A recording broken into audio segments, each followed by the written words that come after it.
Hi friends, is Manish और bank Nifty की इस डेली एनालिसिस में आप सबका स्वागत है। तो फ्रेंड्स स्टार्ट करते हैं मंथली चार्ट से। मंथली चार्ट पे इस वक्त बैंक निफ्टी एक बड़े रेजिस्टेंस पे खड़ा था। वहां से जुलाई के महीने क्रॉस करने की कोशिश करी, नहीं कर पाया। फिर एक छोटा सा पुल बैक दिया अगस्त के महीने। ये महीना एक इनसाइड बार फॉर्मेशन हो रही है। हमारा जो कैलकुलेशन थी वो ये थी कि डोजी बनाएगा। डोजी के लिए 44,800 के आसपास भी अगर यहीं कहीं जाकर भी क्लोज हो जाता है फ्रेंड्स, तो भी वो डोजी कहलाएगा। ठीक है, तो देखते हैं कि 100-200 पॉइंट ऊपर नीचे जा पाता है या नहीं जा पाता। अभी फिलहाल कल का परसों का ट्रेडिंग सेशन बचा है। देखते हैं फ्रेंड्स कि क्या क्या होता है नेक्स्ट 2 वर्किंग डेज में। और वीकली चार्ट को देखते हैं तो 44,550 के ऊपर बाजार ट्रेड कर रहा है। तो जब तक इसके ऊपर है तब तक इट्स नॉट बियर, बियर नहीं है, राइट। अब हम लोग वीकली चार्ट से डेली चार्ट के ऊपर मूव करते हैं। डेली चार्ट पे हम लोग ये देखते हैं कि हमने जो डिस्कशन किया था कि ये 250 के आसपास का लेवल है और प्राइस एक्शन का 180-90 के आसपास तक का ये जो लेवल था, ये जो लेवल है वो बैंक निफ्टी ने आज फिर से रिस्पेक्ट किया और बैंक निफ्टी वहीं से एक हैमर बना दिया है। और हैमर नहीं है तो फ्रेंड्स ये एक रिवर्सल कैंडल फिर भी आप कह सकते हैं, और ये एक्टिव हो जाएगी जब ये आज की दहाई के ऊपर निकल जाएगा। अब हो सकता है कल थोड़ा सा कोई पुल बैक मिले या फिर ये कंसोलिडेशन करके एक इनसाइड बार, कुछ 2-3 इनसाइड बार बना दे, लेकिन जब भी ये इसके ऊपर निकलेगा तो फिर स्ट्रेंथ पकड़ लेगा फ्रेंड्स। ठीक है, अब हम लोग ओवरली चार्ट के ऊपर चलते हैं। ओवरली चार्ट के ऊपर ये देखिए कि यहां से एक ट्रेंड जो ब्रेकडाउन दिया था, ये जो एक ट्रेंड लाइन फॉर्म हो रही थी, ट्रेंड लाइन जो नीचे से चलते हुए चली आ रही थी, उस ट्रेंड लाइन को इसने ब्रेक करने की कोशिश करी और ब्रेक करने के बाद उस ब्रेकडाउन को फेल कर दिया। तो अब हम इसको एडजस्ट कर देते हैं। यहां तक ये एडजस्ट होगी फ्रेंड्स। अब ये एडजस्ट होने, इसी तरीके से मैं ट्रेंड लाइन को एडजस्ट करता हूं। ट्रेंड लाइन एडजस्ट होने के बाद अब बैंक निफ्टी थोड़ा सा अगर कंसोलिडेट करे या फिर डायरेक्टली यहां से ऊपर निकल जाए तो लॉन्ग होगा, लेकिन अगर ये दोबारा से इसको ब्रेक करता है और ये जो दोबारा से लेवल है 44,160, 170, 150, ये सारे अगर ब्रेक कर देता है तो फिर बहुत तेजी से सेलिंग भी आएगी।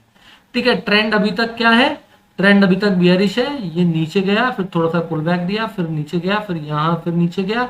तो अब अगर ये नीचे जाता है और इसे ब्रेक कर देता है तो ट्रेंड इस तरीके से कंटिन्यू रहेगा, बियर रहेगा। लेकिन हमें सिग्नल कहाँ मिलेगा, हमें कहाँ पे लॉन्ग साइड में बैठना है, वो हम लोग, उसके लिए हम लोग 15 मिनट चार्ट पे पहले मूव करते हैं और आज का प्राइस एक्शन देखते हैं, उसे समझते हैं। फिर उसके बाद हम लोग ये देखते हैं कि कल कैसे बाजार कारोबार कर सकता है। तो देखिए ये गैप डाउन हुआ, ये बड़ा गैप डाउन हुआ, बाजार ने इसके बाद कोई पुल बैक नहीं दिया। नेक्स्ट 15 मिनट फिर कंसोलिडेट किया और इस लाइन को, ये जो सपोर्ट था, इसको ब्रेक किया। हमने क्या टारगेट सेट किया था, 44,210 का टारगेट सेट किया था। ठीक है, 44,400 का पहला टारगेट सेट किया था, वहीं कहीं पे मूव हुआ और उसके बाद 44,350 के नीचे 44,210 को टेस्ट किया और उसको ओवर अचीव करके 180 को टेस्ट करके वहां से रिवर्स हो गया। हमें रिवर्सल सिग्नल कब मिला इंट्राडे में फ्रेंड्स, हमें रिवर्सल सिग्नल मिला जब बैंक निफ्टी यहां से नीचे रिवर्स हुआ, उसके बाद यहां पर उसने होल्ड करके ब्रेकआउट दिया, यानी 44,500 के आसपास तो हमें जाके ये समझ में आया कि यस बैंक निफ्टी अब ऊपर निकल गया है। ठीक है, और फिर ये रेजिस्टेंस पे आ गया और यहाँ पर इसने जो क्लोजिंग दी है, ये बहुत ही अच्छी क्लोजिंग है। ये क्लोजिंग अच्छी होने से कुछ नहीं होता फ्रेंड्स। अभी फिलहाल जो ट्रेंड है वो बियरिश है, क्योंकि बाजार lower top lower bottom continuous basis पे बना रहा है। बाजार को उसके लिए स्ट्रेंथ दिखानी पड़ेगी। अगर बाजार अब जो 44,690 का लेवल है, अब लेवल थोड़ा सा नीचे आ गया, 44,690 तक का ये जो लेवल है, अगर इसको क्रॉस कर जाता है, चाहे गैप अप करके या फिर फ्लैट खुल के यहाँ थोड़ा सा कंसोलिडेट करके ऊपर निकलता है, तो फिर ये 44,940 से लेके 45,000 तक के इस लेवल को, ये जो रिसेंट हाई बनाया था, उसको जाके टेस्ट कर लेगा। ठीक है, पहला तो ये, चाहे वो गैप अप खुल जाए 44,700 के ऊपर, थोड़ा सा होल्ड कर ले तो वहां से कॉल में बैठ जाइएगा और 45,000, 44,940 से लेकर 45,000 तक के टारगेट बनेंगे। फ्रेंड्स 45,000 के ऊपर टिकता है तो फिर हमारा टारगेट बनेगा 45,120 का। 45,120 के ऊपर टिकता है तो फिर फ्रेंड्स 45,350 तक के हमें टारगेट देखने को मिलेंगे। लेकिन मैंने जो यहाँ पे टारगेट आप लोगों के लिए निकाला वो टारगेट निकाला है 45,300 तक का, जो कि एक सेफर साइड टारगेट बनता है फ्रेंड्स। ठीक है, सेफर साइड मैंने क्यों निकाला है, मैं इसलिए निकालता हूं ताकि कोई भी बंदा ट्रैप ना हो जाए इंट्राडे में। ठीक है, तो ये वैसे तो ये आराम से 400 तक जाएगा, लेकिन अभी हम लोग फिलहाल क्योंकि नीचे से काफी बड़ा बाउंस आ रहा है तो इसलिए हम 45,300 के आसपास क्लोज कर देंगे अपनी पोजीशन को। ये कल के लिए वैलिड है, राइट। तो आपको समझ में आया होगा कि यहां तक अगर कोई गैप अप देके ऊपर निकालता है तो हमें यहां से कॉल में ही बैठना है। अगर ये नीचे निकलता है फ्रेंड्स, नीचे निकलता है तो हमारा सपोर्ट क्या हुआ, वही जो कल हमने डिस्कस किया 44,560 से लेके 44,500 तक का, और फिर उसके नीचे 44,400 आएगा, 350 के नीचे फिर से 220 तक दोबारा से टेस्ट कर सकता है। ठीक है, तो फ्रेंड्स अगर वो गैप डाउन देके जाता है नीचे, फॉर एग्जांपल सीधा गैप डाउन दिया तो शॉर्ट मत कीजिएगा यहाँ पे, क्योंकि ट्रेंड इस वक्त चेंज करने की पूरी कोशिश हो रही है और ये आज के इस ट्रेंड ने बता दिया है। अगर इसको नीचे जाना होता ना फ्रेंड्स तो ये यहीं कहीं जोन में आके क्लोज होता, गैप डाउन देता और नीचे चला जाता। ठीक है, इसको नीचे जाना नहीं है, ये केवल नीचे बियर्स को फंसा के बड़े लोग जो है ना वो यहाँ पर अपने शॉर्ट्स कवर करने की कोशिश करेंगे, तो आपको उसमें फंसना नहीं है। वो 44,500 के नीचे ले जाएंगे, फिर 400 भी आ सकता है, दोबारा से आ सकता है 350 तक, 220 तक भी दोबारा से लाके ट्रेंड लाइन को रीटेस्ट भी कर सकते हैं।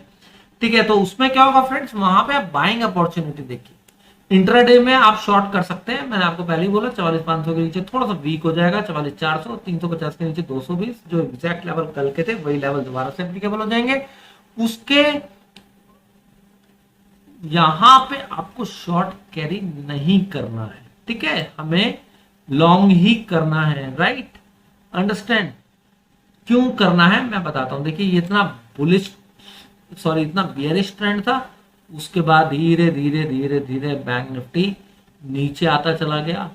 अब यहां पर जाके बैंक निफ्टी ने ये जो बाउंस दिया है, ये बाउंस क्या बता रहा है फ्रेंड्स, ये बाउंस ये बता रहा है कि ठीक है लोअर टॉप लोअर बॉटम बन जरूर रहा है, लेकिन ये रिवर्स करने की कोशिश कर रहा है, क्योंकि यहां पर अगर डिस्ट्रीब्यूशन हुआ, यहां पर अगर वीक हैंड्स निकल गए तो ये बाउंस नहीं आता, बाजार यहीं कहीं कंसोलिडेट करके डे लोस के आसपास आके क्लोज हो जाता। ठीक है, और फिर वो नीचे का ट्रेंड कंटिन्यू करता। अब ये बाउंस कंफ्यूजिंग बाउंस, ये बाउंस क्या बता रहा है, ये बाउंस ये बता रहा है कि नीचे bottom formation is very much possible, इसलिए हम यहां पर केवल इंट्राडे में शॉर्ट करेंगे, किसी भी तरीके से माइंडसेट अपना सेल साइड का नहीं रखेंगे। अगर आप अवॉइड कर सकते हैं तो अवॉइड कर दीजिएगा। ठीक है, अंडरस्टैंड।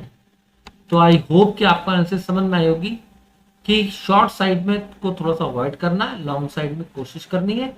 नीचे बाय डिप्स हमें कैसे करना है, देखिए अगर ये नीचे जाके ब्रेक करके 500 के ऊपर दोबारा से टिक जाए तो फिर आप वहां पर भी कॉल में बैठ सकते हैं, वहां से भी आप टारगेट ले सकते हैं। पहला टारगेट वही आ जाएगा 690 तक का, 700 के ऊपर निकलेगा तो 950 से 45,000।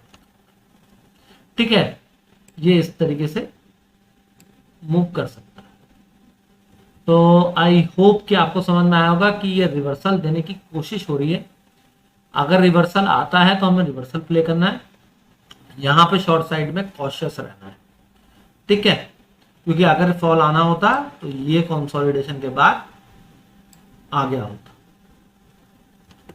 अगर एनालिसिस अच्छी लगी हो फ्रेंड्स तो चैनल को सब्सक्राइब करके बेल नोटिफिकेशन ऑन कर दीजिएगा। वीडियो पसंद आई हो तो लाइक करके कमेंट जरूर कर दीजिएगा।